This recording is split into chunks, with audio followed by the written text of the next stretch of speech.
Hello. तो आज है 28 जुलाई 2023 और the Hindu newspaper. Let's begin from the first news of before the first news we have to tell you something that मैं कुछ दिनों से आपको कंटिन्यू करना नहीं कर रहा था द हिंदू बिकॉज ऑफ मेरे कुछ पर्सनल्स काम थे। एक तो मेरा इंटरव्यू चल रहा है, मॉक इंटरव्यू चल रहा है, तो मॉक इंटरव्यू की मैं तैयारी कर रहा हूँ, तो उसमें मुझे टाइम्स नहीं मिल रहा है। अब से ये रेगुलर कोशिश करूँगा, मैं रेगुलर हूँ, ठीक है। तो sorry for that. Now start from the first news. तो देखिए फर्स्ट न्यूज़ आपका कहता है supreme court extend Sanjay Mishra tenure as a ED director till 17 सितंबर 15। देखिए बात इतनी है ना कि अभी कुछ दिन पहले आपने देखा होगा कि सुप्रीम कोर्ट ने संजय मिश्रा जो ईडी के डायरेक्टर हैं उनको एक्सटेंशन पे एक्सटेंशन उनके मिल रहा था। उनके पूरे और क्या कह सकते हैं वर्क ड्यूरेशन को, वर्क टेन्योर को बार बार एक्सटेंड कर दिया जा रहा था सेंट्रल गवर्नमेंट के साथ। लेकिन उसके बाद क्या हुआ, सुप्रीम कोर्ट ने अल्टीमेटम दिया था कि आपकी लास्ट टेन्योर जो होगी आपकी 31 जुलाई तक होगी, ठीक है। उसके बाद आप उससे ज़्यादा आप ईडी के कुर्सी पर नहीं बैठे रह सकते हो, गवर्नमेंट को न्यू ईडी चुनना पड़ेगा, ठीक है। लेकिन अभी 31 जुलाई आने के पहले ही क्या हुआ है, 27 जुलाई को आपका कल क्या हुआ कि सुप्रीम कोर्ट में एक नया अर्जी जाता है और उसके बाद सुप्रीम कोर्ट का नया डिसीजन आता है कि सुप्रीम कोर्ट संजय मिश्रा को ईडी डायरेक्टर के पद पर 15 सितंबर तक बने रहने के लिए मान्य करती है, ठीक है। अब देखिए ओवर ये हुआ कैसे, ठीक है। तो देखिए सॉलिसिटर जनरल जो हमारे हैं तो उनसे वो गवर्नमेंट के बिहाफ पर उन्होंने एक अब अर्जी डाला सुप्रीम कोर्ट में और कहा कि अभी इनको नहीं हटाया जाना चाहिए मिश्रा जी को, क्योंकि फाइनेंशियल एक्शन टास्क फोर्स जो आपका FTF है वो आपका इवेल्युएट कर रहा है, बहुत से कंट्री को ग्रे लिस्ट में डालने की कोशिश किया जा रहा है, जिसमें इंडिया वन ऑफ देम है। इंडिया को भी ग्रे लिस्ट में डालने की कोशिश की जा रही है, इसीलिए उनको अभी इस पद पे बने रहना जरूरी है। क्योंकि अगर कोई नया व्यक्ति इस पद पे आता है और इस पोस्ट पे आता है तो उनको फाइलें समझ में नहीं आएंगी और उनको ये नहीं समझ में आएगा कि कैसे आगे काम करना है, नहीं काम करना है। तो इनको क्या किया गया कि इनको एक्सटेंडेड दिया जाए, तो सुप्रीम कोर्ट मान गए। उन्होंने कहा कि हाँ ठीक है, इनको एक्सटेंडेड दिया जाए और सितंबर 15 तक इनको आगे बढ़ा दिया गया इनका कार्यकाल को, ठीक है। अब इस कौन दिया इनको जजमेंट, तो ये BR गवई साहब जो है जस्टिस, सुप्रीम कोर्ट के जस्टिस हैं, उन्होंने ये न्यूज़ दिया है। तो इनकी सितंबर 15 तक तो ये न्यूज़ बढ़ गई है, ठीक है। अब चलते हैं नेक्स्ट न्यूज़ पे, ठीक है।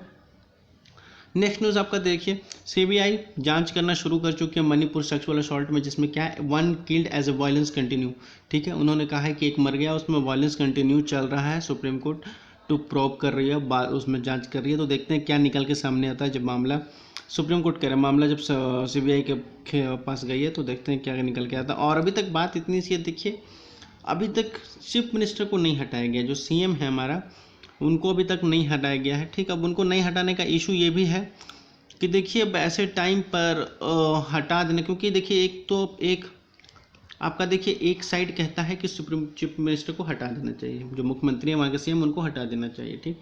क्योंकि उनसे जब हैंडल नहीं हो रहा तो उनको हटाकर प्रेसिडेंट रूल लगा देना चाहिए, ठीक। और एक आपका तबका कहता है कि नहीं, CM को नहीं हटाना चाहिए बिकॉज क्योंकि ये अभी सिचुएशन क्रिटिकल है। अगर इस टाइम पे हमने अगर सुप्रीम चीफ मिनिस्टर को मूव किया तो वहाँ रूल एंड रेगुलेशन को मतलब हैंडल करना मुश्किल हो जाएगा। क्यों? क्योंकि जो मैतेई कम्युनिटी है वो ओवरऑल फेवर में है, आपके चीफ मिनिस्टर के फेवर में, सपोर्ट में है, ठीक है। और अगर कह सकते हैं एक कम्युनिटी अगर सुप्रीम कोर्ट के फेवर में है और अगर चीफ मिनिस्टर को हटा दिया जाता है तो देखिए दोनों कम्युनिटी किस नए जो CM आएगा उसके फेवर में नहीं होगा, हो सकता है इससे ज़्यादा वायलेंस बढ़ जाए। तो इसलिए कहा जा रहा है कि नहीं, इसको नहीं हटाया जाना चाहिए। और फिलहाल तो देखिए CBI प्रोब कर रही है, तो देखते हैं आगे क्या निकल के आता है। तब तक के लिए चलते हैं नेक्स्ट न्यूज़ पर। अब देखिए ये जो आपका न्यूज़ है ये कि देखिए हाई कोर्ट अलाउ कर दिया सेंट स्टेफेंस और जीसस और मेरी कॉलेज को क्या आप इंटरव्यू कंडक्ट कर सकते हैं रिजर्व सीट के लिए, ठीक है। अब देखिए बात ओवरऑल ये न्यूज़ क्या है, इसको ऐसे समझिए, ठीक, कि देखिए ये सारे जो कॉलेजेस हैं ना, ठीक, DU के कॉलेजेस हैं, ठीक। और ये सारे जो कॉलेजेस हैं देख लीजिए, स्टेफेंस हो गया, जीसस हो गया, मैरी कॉलेज हो गया, जो देखिए ये सब क्या है ना, ये आपके सब क्रिश्चियंस कॉलेज है, ठीक है। अब जब ये क्रिश्चियंस कॉलेज है तो ठीक, पहले क्या होता था, अनरिजर्व सीट के लिए क्या होता था, आपको इंटरव्यू देना होता था पिछले साल तक, ठीक। लेकिन पिछले साल उन्होंने लागू किया कि अनरिजर्व सीट के लिए आपको इंटरव्यू देना। लेकिन इस बार क्या हुआ कि कहा जा रहा है कि जो रिज़र्व सीट होती नहीं थी अब क्रिश्चियंस के लिए, क्रिश्चियंस कॉलेज में, तो उनको जो अनरिजर्व थे उनके लिए आपको इंटरव्यू दिया जाता था और रिजर्व सीट के लिए इंटरव्यू नहीं दिया जाता। लेकिन इस साल क्या हुआ कि सुप्रीम कोर्ट ने अलाउ किया कि नहीं, इंटरव्यू रिजर्व सीट वालों के लिए भी होनी चाहिए। ठीक है, अब इसको ऐसे समझिए डिटेल से, तब आप इस न्यूज़ को समझिएगा। तो पिछले साल क्या हुआ था 2022 में कि सुप्रीम हाई कोर्ट में, दिल्ली हाई कोर्ट में एक पिटीशन डाला गया था, ठीक, कि इनको जो है अनरिजर्व सीट है उनके लिए क्या है कि इंटरव्यू लिया जा रहा है, ठीक, जबकि उनको तो इंटरव्यू नहीं लेना चाहिए। ठीक, अभी आपको समझ में नहीं आ रहा होगा, इसको ऐसे समझिए कि देखिए पिछले साल CUET, ठीक, एक बनाया गया गवर्नमेंट की तरफ से, ठीक, जिसमें ये कहा गया कि वो कंडक्ट करेंगे एग्ज़ाम, ठीक है, जिसको CUT को कहा जाता है कॉमन यूनिवर्सिटी एंट्रेंस टेस्ट। ठीक है, अब ये कंडक्ट करेगी एग्ज़ाम यूनिवर्सिटी के लिए, सारे यूनिवर्सिटी के लिए, जिसमें आपके DU के कॉलेजेस भी आते थे। ठीक, तो कहा गया कि जो इसमें रिजर्व सीट हैं जो, ठीक, माइनॉरिटी के लिए जो रिजर्व सीट है वो उनको, उनकी एडमिशन क्या होगा, इंटरव्यू के बेसिस पे हो जाएगी। ठीक है, लेकिन अनरिजर्व को जो होगा, अनरिजर्व का एडमिशन जो होगा वो सिर्फ आपका CUT के एग्ज़ाम 100% एग्ज़ाम उनके 100% मेरिट के बेसिस पे होगा, एग्ज़ाम के बेसिस पे। ठीक है, लेकिन क्या हुआ इसके बाद कि उसके बाद भी लोग नहीं माने, और क्या हुआ कि अनरिजर्व सीट को भी वो इंटरव्यू में ला रहे थे। और क्योंकि अनरिजर्व सीट को देखिए आप एग्ज़ाम दे रहे हैं, उसके बाद भी आपको इंटरव्यू ले जा रहे हैं, नहीं आपके साथ कुछ धोखाधड़ी और घपलेबाजी हो रही है। ठीक, तो इसके खिलाफ पिटीशन डाला गया था और कहा गया था कि अनरिजर्व सीटों के लिए इंटरव्यू नहीं लेना चाहिए, क्योंकि ओवरऑल उनको CUT पे डिपेंड होना चाहिए, इंटरव्यू सिर्फ रिजर्व सीटों के लिए लेना चाहिए। ठीक, तो इसलिए ये पिटीशन डाला गया और इस साल हाई कोर्ट ने ये डिसीजन सुना दिया है कि नहीं, सिर्फ और सिर्फ इंटरव्यू होगा रिजर्व सीट के लिए, अनरिजर्व सीट के लिए नहीं होगा। ठीक है, तो ये रहा ओवरऑल न्यूज़। चलते हैं आपका नेक्स्ट न्यूज़ पे। नेक्स्ट न्यूज़ आपका कहता है, देखिए हाई कोर्ट रिफ्यूज़ कर दिया है order to blanket ban on sale of acid. ठीक है, ब्लैंकेट बैन कर दिया गया सेल ऑफ एसिड के लिए, हाई कोर्ट का ऑर्डर आया। एक छोटी सी न्यूज़ थी। चलते हैं आप नेक्स्ट न्यूज़ आपका देखिए कि यही है, आपका यमुना का स्तर फिर से बढ़ रहा है और देख लीजिए फिर से आपका ये उसका लेवल बढ़ के क्या होगा 206 हो गया, 206 मार्क्स मीटर तक पहुंच गया यमुना का लेवल। और ठीक है, फिर से ये थोड़ी सी डेंजर सिचुएशन से थोड़ा सा ऊपर आ गया है, मतलब कह लीजिए डेंजर जोन को मार्क कर दिया गया है। ठीक, तो फिर से देख लीजिए कि फिर से लोगों को वहाँ से प्लान करने के लिए, मूव करने के लिए कहा गया एक से दूसरे जगह के लिए। ठीक है, चलते हैं अब नेक्स्ट न्यूज़ पे। छोटी सी न्यूज़ थी। देखिए आपका एक न्यूज़ है, ये न्यूज़ आपका देखिए कहता क्या है कि no accurate account of PWD population से पार्लियामेंट्री पैनल। देखिए कह रहा है पार्लियामेंट्री पैनल ये बात कह रहा है कि देखिए गवर्नमेंट के पास जो है अभी तक कोई एक्यूरेट PWD यानी पर्सन विद डिसेबिलिटी मतलब जो आपको देख लीजिए जो डिसेबिलिटी होते हैं उनका कोई पॉपुलेशन, उनका कोई काउंटिंग, उनका कोई रिपोर्ट डाटा नहीं है। ठीक, अब ये आपको देखिए ये अभी तक क्या था, एक्टिविस्ट लोग कर रहे थे, ठीक है, अपोजिशंस के लोग कह रहे थे, ठीक, और पिटीशन में डाल करके कोर्ट कह रही थी। ठीक, लेकिन अब देखिए ये क्या है कि स्टैंडिंग कमेटी भी कह रही है, ठीक, जो पार्लियामेंट्री स्टैंडिंग कमेटी है वो भी ये कह रही है कि गवर्नमेंट अच्छे से पॉपुलेशन को सही से काउंट नहीं कर रही और डेटा सही से नहीं बना रही है। PWD जो पर्सन विद कह सकते हैं डिसेबिलिटी के साथ है, उनका डेटा गवर्नमेंट सही से नहीं बना रही है, वो थोड़ा क्या कर सकते हैं इग्नोर करके चल रही है और जैसे तैसे करके वो अपना रफ बेसिस पे बना रही है। ठीक है, तो ओवरऑल ये न्यूज़ है। चलते हैं आपका नेक्स्ट न्यूज़ पे क्या कहता है आपका। देखिए ये न्यूज़ है कि देखिए Russia will try to avert a food crisis Putin at summit. Putin साहब जो हमारे समिट में कहा है कि रशिया के पास अभी भी इतने क्या कह सकते हैं फूड हैं जो वो अफ्रीका को दे सकता है।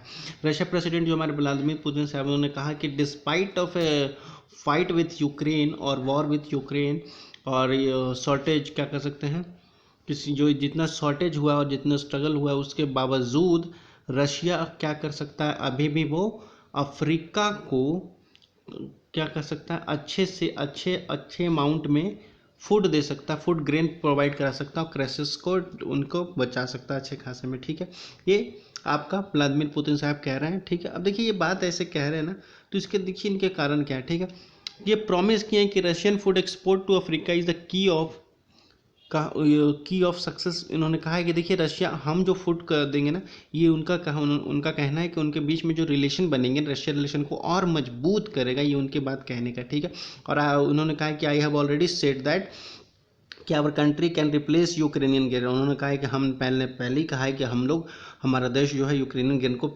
रिप्लेस कर देगा। और उसके बाद क्या कहा है कि मतलब कमर्शियल बेसिस पे रिप्लेस करेगा और ग्रांट कर देगा कि नीडेस्ट अफ्रीकन कंट्री को, कि वो ज़्यादा से ज़्यादा आप फूड दे पाएँ क्राइसिस के टाइम पर। और रिकॉर्ड हार्वेस्ट करने वाले हैं हम लोग इस ईयर, ये रशिया के प्रेसिडेंट व्लादिमीर पुतिन साहब ने कहा है। ठीक है, अब चलते हैं आपका नेक्स्ट न्यूज़ क्या कहता है।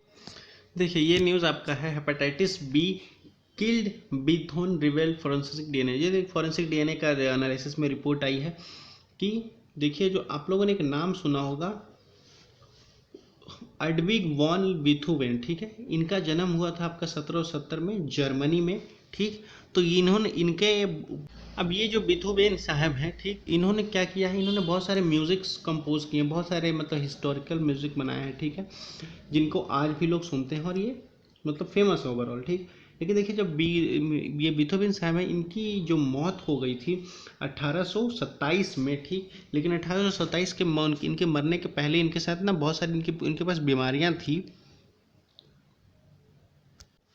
तो देखिए बात इतनी सी थी कि बीथोवेन साहब का कहना था कि जब वो डेथ कर जाएं, ठीक, जब वो मर जाएं, तो उनको, उनका कहना था, उनके डॉक्टर को, जो उनका पर्सनल डॉक्टर हुआ करता था, कि उनको कहना था कि वो जब मर जाएं तो उनके बाद उनकी जो जितनी बीमारियां हैं और जो मरने के काउजेज हैं उसको पब्लिक कर देना समाज के लिए। ठीक है, समाज दुनिया को पता चले कि उनकी कितने कितने क्या क्या बीमारी थी। ठीक, लेकिन क्या हुआ कि बीथोवेन साहब के मरने से पहले उनका डॉक्टर ही मर गया। ठीक है, अब देखिए जो डॉक्टर मर गया, तो बीथोवेन साहब बहुत ही फेमस म्यूजिशियन थे। तो देखिए इनका जो बात आया सामान्य, ठीक, तो इनसे ये पता चला कि इनकी जो इनका जो मृत्यु हुई है, ठीक, वो हेपेटाइटिस बी के कारण हुई है। ठीक, क्योंकि इनका डीएनए किया गया था और डीएनए में इनके क्या 8 टोटल फ्लूइड टाइप्स के मिले थे, ठीक, डीएनए में। तो उनसे ये पता लगा पाया कि इनकी जो मौत है बेसिकली आपको हेपेटाइटिस बी के कारण हुई है।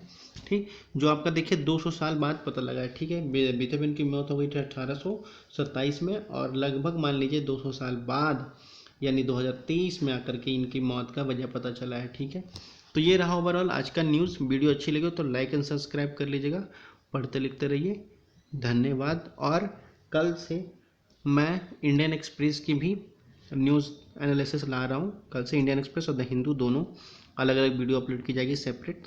ठीक है, वीडियो अच्छी लगी तो लाइक एंड सब्सक्राइब कर लीजिएगा। आप सबका धन्यवाद, थैंक यू।